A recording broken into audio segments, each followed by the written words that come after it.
एक वर्ण तथा वर्णमाला। बच्चों, आप इन ध्वनि चिन्हों को तो भली भांति जानते ही हो।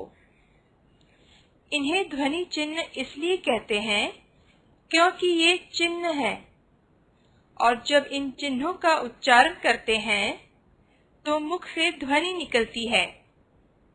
इन्हें वर्ण या अक्षर कहते हैं। आओ मैं इनका उच्चारण करके आपको सुनाती हूँ।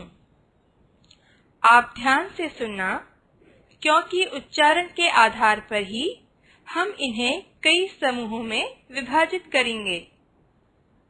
अ,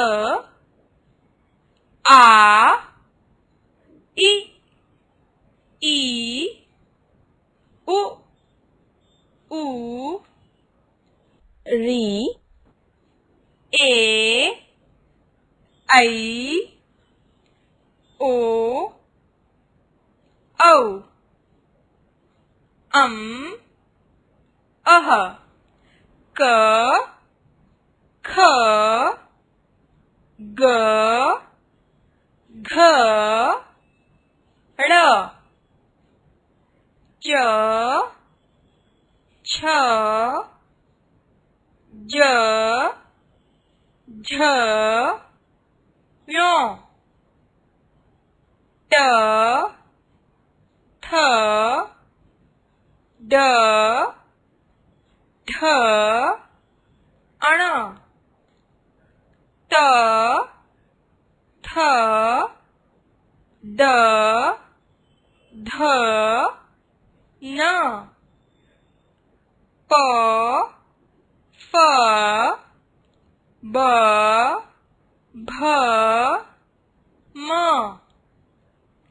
य, र, ल, व, श, श, स, ह, अक्ष, ज्ञ, त्र, श्र।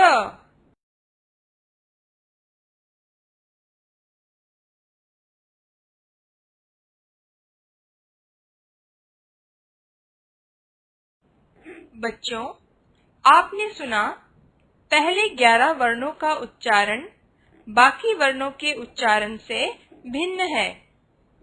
इन वर्णों की अपनी ध्वनियां हैं, इसलिए इन्हें स्वर कहते हैं।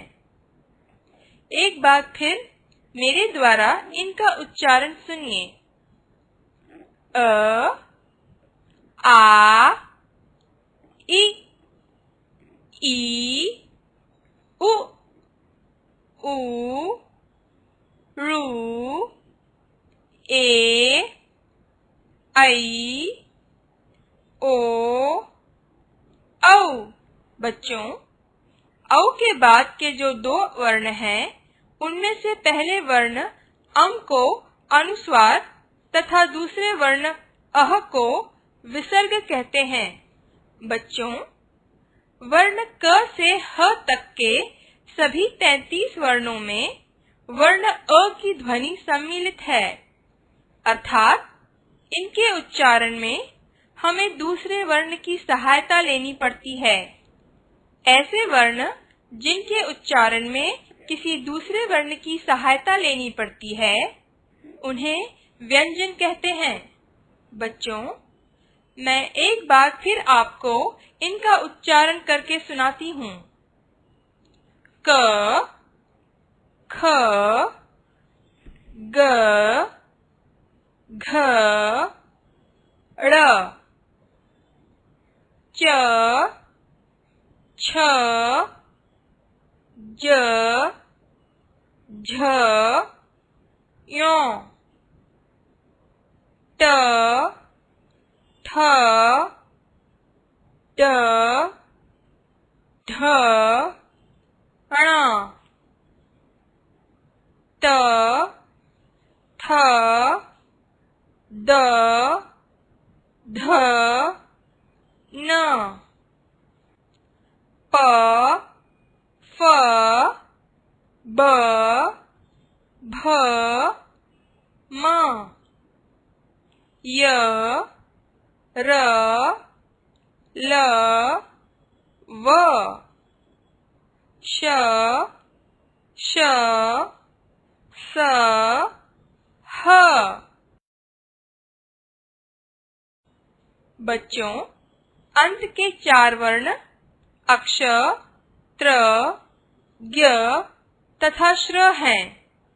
ये दो वर्णों के मेल से बने हैं, इसलिए इन्हें संयुक्त व्यंजन कहते हैं। अब मैं आपको इनका उच्चारण करके सुनाती हूँ। अक्ष, त्र, ज्ञ, श्र। बच्चों, वर्णों का व्यवस्थित क्रम वर्णमाला कहलाता है।